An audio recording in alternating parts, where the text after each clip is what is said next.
sehingga dana yang seharusnya disalurkan secara utuh tidak sampai ke tujuan.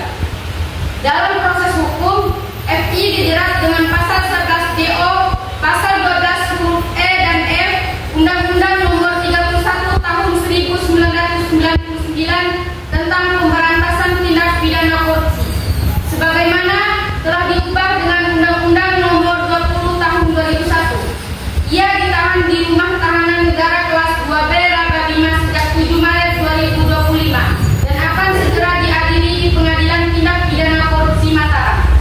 Kasus ini menyoroti pentingnya pengawasan ketat terhadap penggunaan dana pendidikan untuk mencegah penyalahgunaan yang dapat merugikan negara dan menghambat peningkatan mutu pendidikan.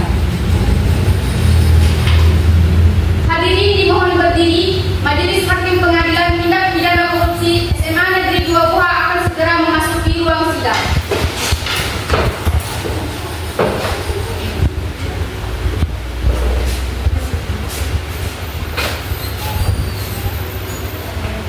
Hadirin dipersilakan untuk duduk.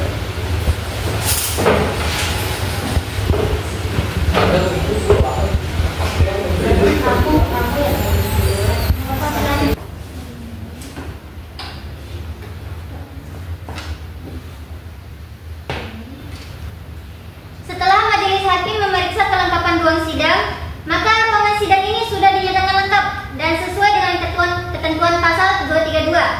Maka dari itu, persidangan dapat dilaksanakan. Diperintahkan kepada para pengunjung sidang dan untuk tetap menjaga ketenangan ruang sidang.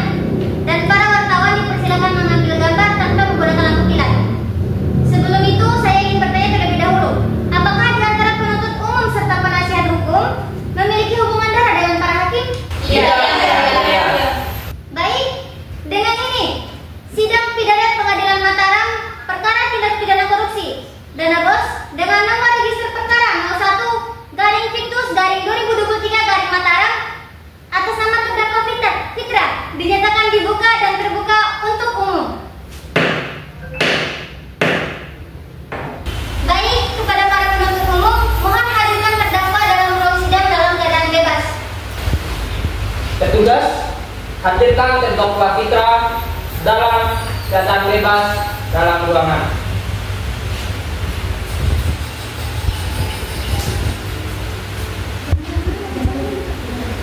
Terdakwa silakan duduk.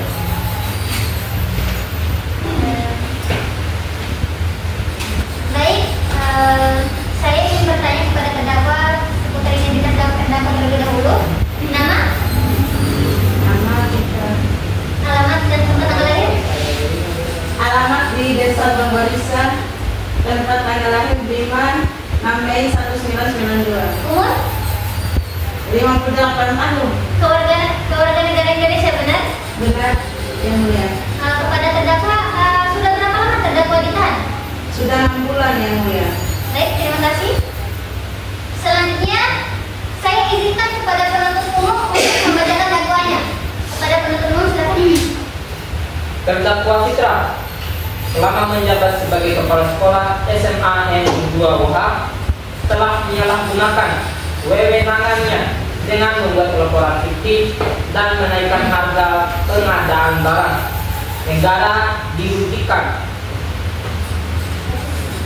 sekitar 100 juta rupiah.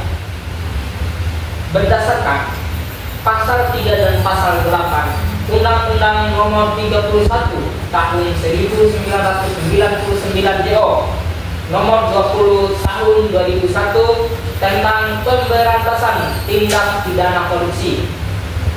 Pasal 3, setiap orang yang dengan tujuan menguntungkan diri sendiri menyalahgunakan kewenangan yang dapat merugikan keuangan negara dipidana paling lama 20 tahun. Pasal 8, setiap orang yang menggelapkan uang yang dalam penguasaannya dipidana paling lama 15 tahun. Demikian yang mulia. Baik, terima kasih kepada penuntut umum yang lain. Selanjutnya, majelis akan memeriksa langsung terdakwa. Kepada terdakwa Fitra, apakah Anda mengelola dana BOS selama 2023 hingga 2024? Benar, yang mulia. Saya mengelola dana tersebut. bahwa laporan Anda tidak sesuai realitas? Ya, saya mengakui ada beberapa laporan yang tidak valid. Untuk tujuan apa Anda menaikkan harga pengadaan? Untuk menutupi kebutuhan pribadi saya, tetapi ada juga saya gunakan untuk keperluan sekolah seperti renovasi dan lain-lain. Instruksi yang mulia, silakan penonton mulia. Baik, yang mulia, pernyataan terdakwa mengingatkan bahwa ia sadar akan perbuatannya. Namun secara tidak langsung, ini adalah bentuk pengakuan dari terdakwa. Instruksi dicatat, silakan lanjutkan pemeriksaan.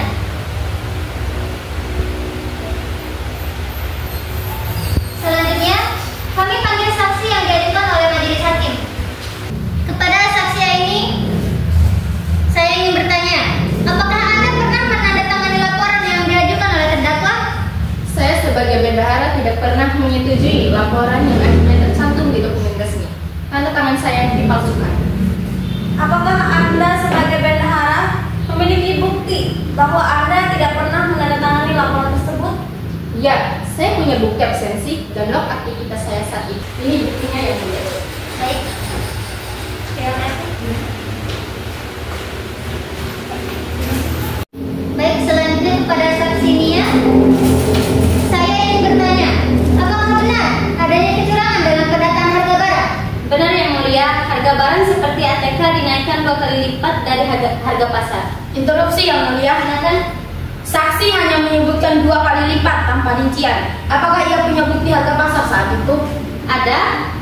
Saya lampirkan bukti survei harga dari koperasi dan toko kami. Boleh, yang mulia. Terima kasih. Iya, sama-sama.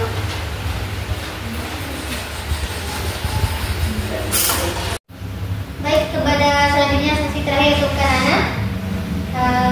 Saya ingin bertanya, apakah para guru juga terlibat dalam musyawarah penggunaan dana oleh terdakwa Fitra? Kami para guru tidak pernah dilibatkan dalam musyawarah penggunaan dana BOS oleh kepala sekolah. Baik, terima kasih atas kesaksiannya. Selanjutnya, silakan hadirkan saksi dari pihak terdakwa. Baik, kepada saksi ini, harap berikan kesaksianmu. Izin yang mulia, Baik, silakan. saya mengenal Bu Fitra sebagai pribadi yang jujur. Saya yakin dia hanyalah salah prosedur. Instruksi yang mulia. Silakan. Maaf yang mulia, pernyataan ini tidak benar, tidak berdasarkan fakta. Silakan akhiri pernyataan pribadi dan fokus pada pernyataan fakta. Saya tahu beliau merenovasi ruang kelas menggunakan uang pribadi. Apa Anda tahu sumber dananya secara pasti? Itu hanya yang saya dengar dari beliau sendiri. Baiklah, kini kami beri kesempatan kepada jaksa penuntut umum untuk memaparkan alat bukti. Silakan.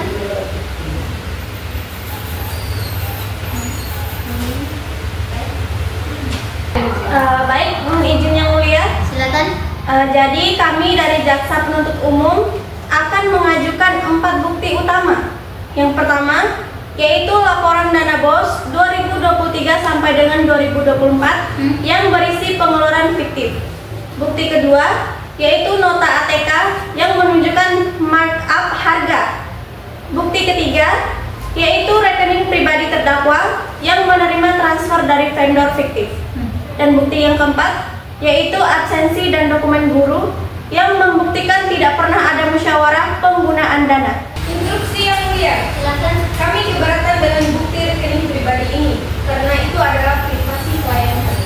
Keberatan dicatat, namun bukti tetap diterima untuk diuji lebih lanjut.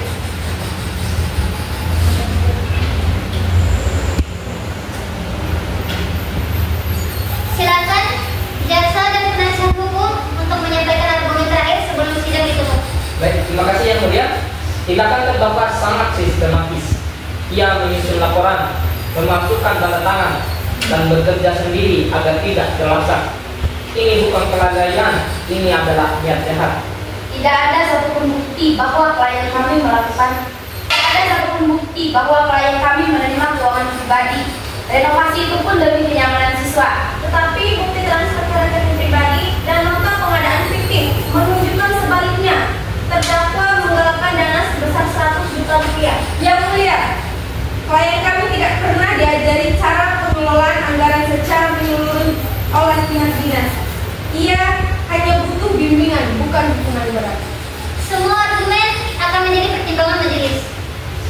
Semua argumen akan menjadi pertimbangan majelis.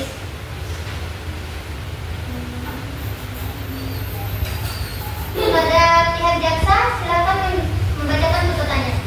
Baik, Yang Mulia, kami menuntut terdakwa Fitra dengan hukuman penjara 7 tahun, denda sejumlah 200 juta rupiah, dan mengganti kerugian negara sebesar 100 juta rupiah.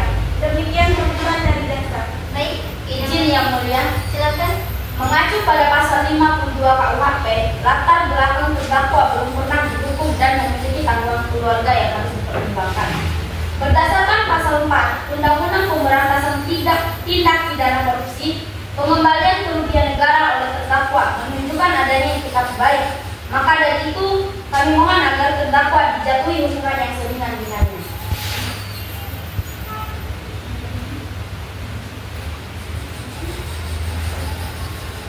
Berdasarkan fakta hukum, bukti, dan kesaksian, terdakwa terbukti bersalah dan melanggar pasal 3 dan 8 Undang-Undang Tipikor.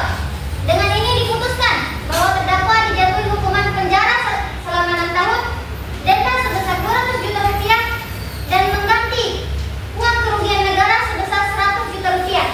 Dengan ini, sidang dinyatakan selesai dan ditutup.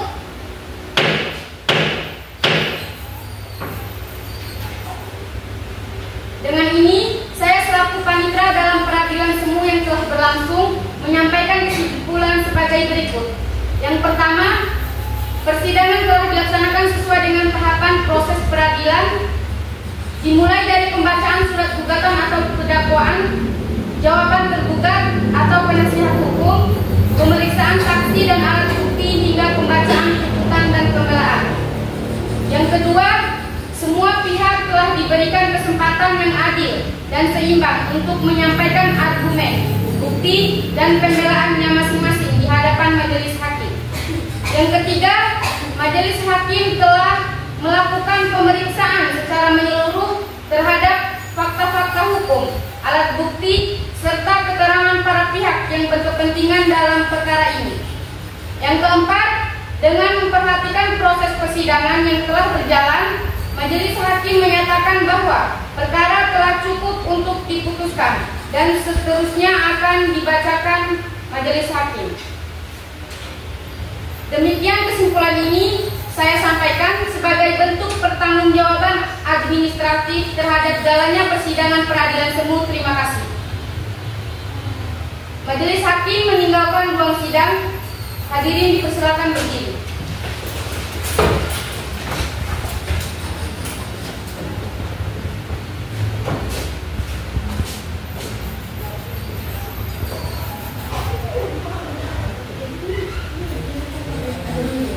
Silakan kembali.